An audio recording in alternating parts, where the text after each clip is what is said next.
earlier, we have a different format of the show.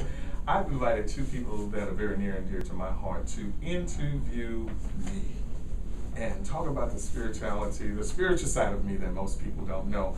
And the minister of music from my church, Mr. Ester Davis. We're going to talk about a CD that the Mass Choir just released. So, Esther, welcome to my show. Hello, Billy Phil. Now, you talk about an honor and a privilege to be on your show, because never would I have thought, out of all the years I've known you, I'd be on a show. Probably the president of a bank, probably running a dealership, right. One of those things, right. But not. By the way, let me say thank you for all of the meals that you paid for on your expense account.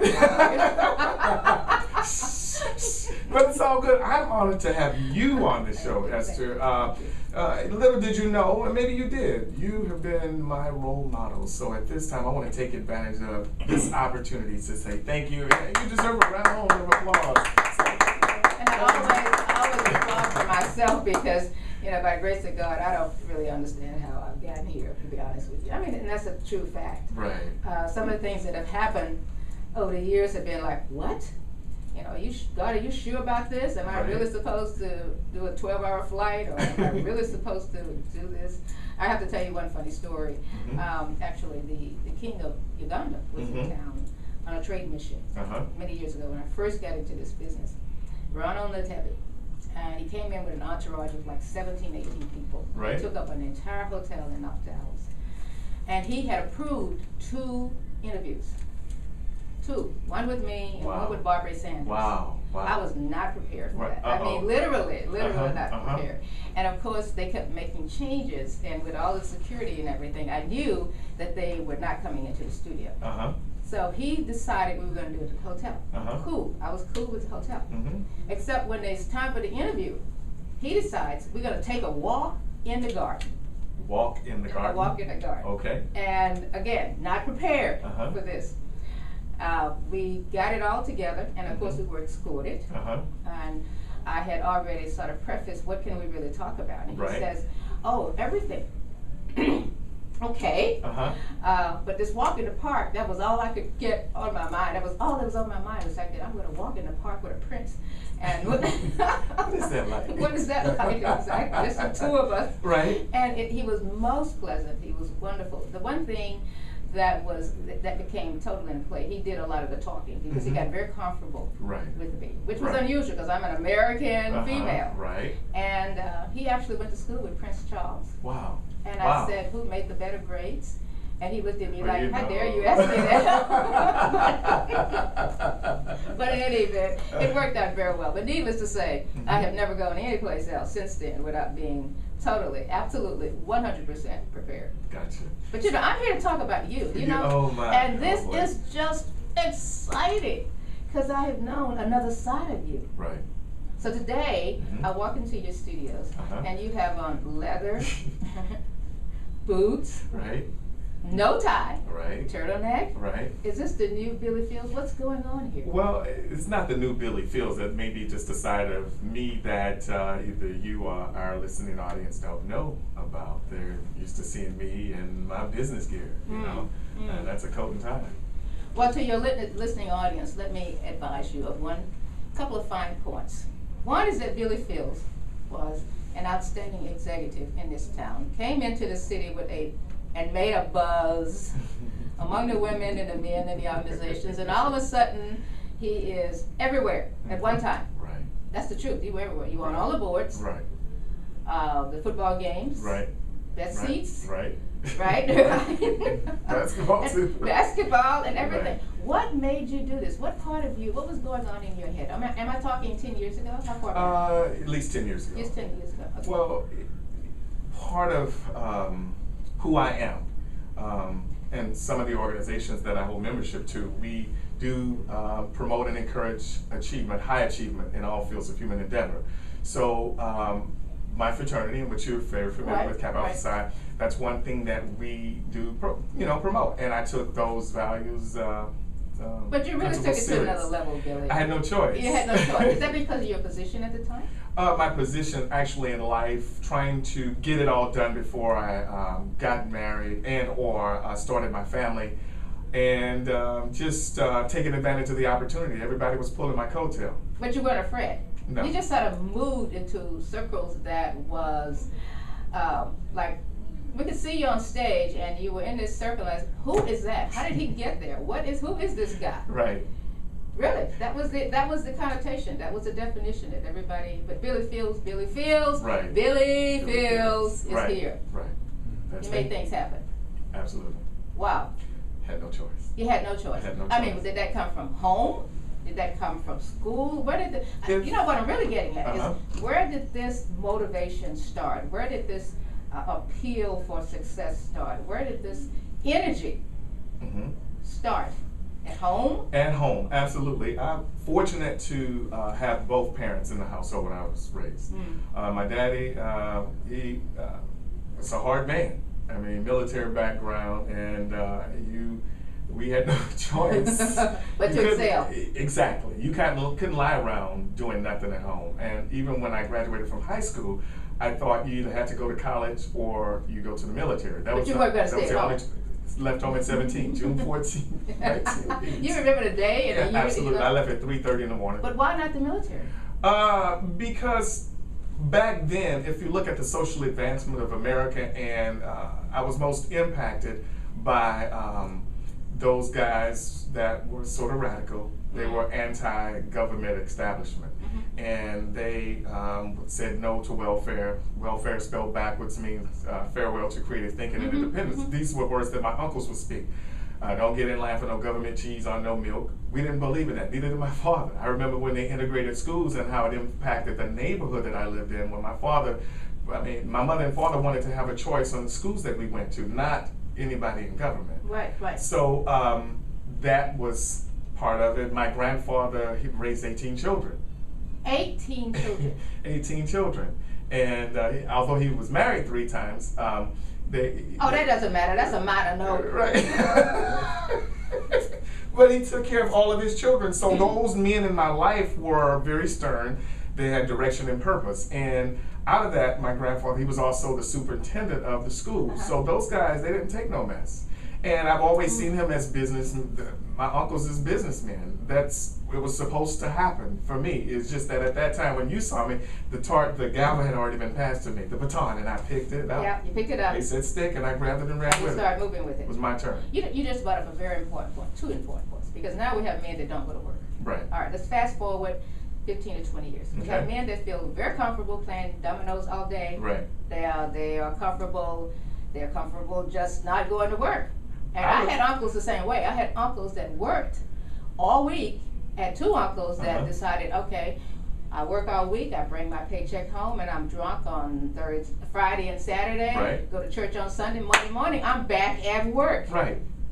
And that was the trend. Well, I wish I could play dominoes all day. I mean, it sounds like it's a really good sport, but I have relatives. That's got to be one of the most boring things that you can do. I have relatives that love dominoes. I mean, they say some of the coldest stuff. Tennis shoes could boots hurt my feet.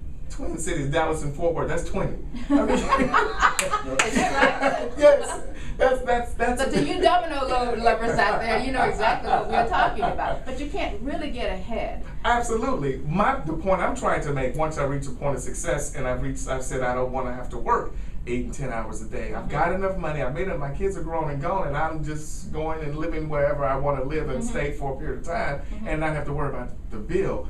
Dominoes would be one of my things. Now, I'm not there yet. I don't believe that. That is not going to happen. Dominoes is not going to be one of your things because you're going to have to sit there and not think. Well, that bothers me. If I could wake up in the morning and look at I pull my iPad out and see I made money in my sleep. The money still has due on it, right? Okay. And I'm probably going to make a few more, during the day. Okay. A little more people. Why not play dominoes at about 4? Because you've done your work. Dominoes in the penthouse with Billy Fields. Absolutely. Don't believe it. Let's change gears a little bit. Okay. We've been having a lot of fun here. Let's get down to just some serious business. You leave home and you're in college. Right. And I think part of an interview should have not a downside of your life, but second thoughts. Okay. Second thoughts about, I asked you earlier, why not the military? At this point in your life, if you go in the military when you had been a general, you made a lot of choices here. Any bad choices between home and, let's say, Of course. business world. Of course. What were they? Oh God. I want to know. To be honest with you, I didn't hold on to them because I feel that that was weight that would hold me down.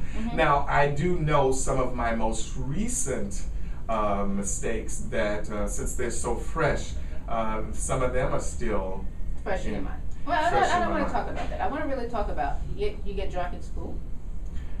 Well, you stay out all night. Absolutely. All right, let's just these are things that I have asked questions like this over the years, and some of them have been very good answers and very good examples for other people. But one thing is for sure. The thing is absolutely for sure. There is no perfect life. Right.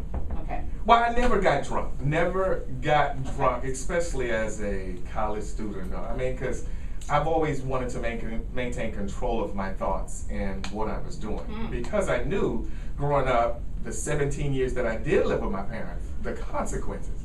Right. That you had to have some answers. Absolutely. Okay. Or I get beat down to the, I mean, you know. Exactly. Get beat up. People tripped out when they saw Kunta Kinte. If you had my daddy and you got out of line, you probably Kunta Kinte's twin. So they didn't play people. They call that child abuse today. I mean, was it really child abuse, you think? Well, no, I didn't see it as child abuse. I just got out of line, and my father constructively put me back where I needed to be. Today, they would say it's child abuse, but I mean, how many beatings is it going to take for you to know, hey, it's dark, you don't come in my house after dark? That's right. You know, you need to do your homework. How many times do I have to tell you?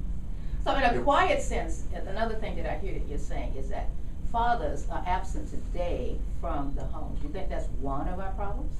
Two of our problems? All of our problems? Yes, but there's so many strong women. Women have the ability to play both roles to an extent, if need be. Most successful men. You get a lot of controversy about that. I know.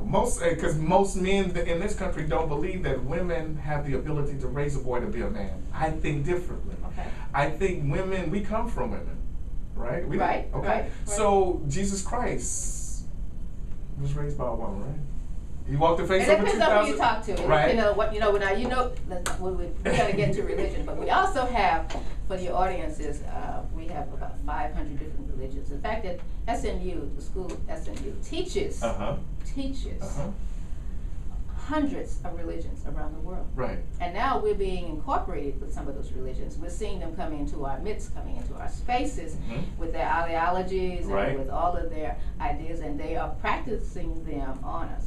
But back to the real question. Okay. Parenting. Yes. And fathers in the home. You still believe mothers can raise a I believe so. Most successful black men in America were reared by a single woman.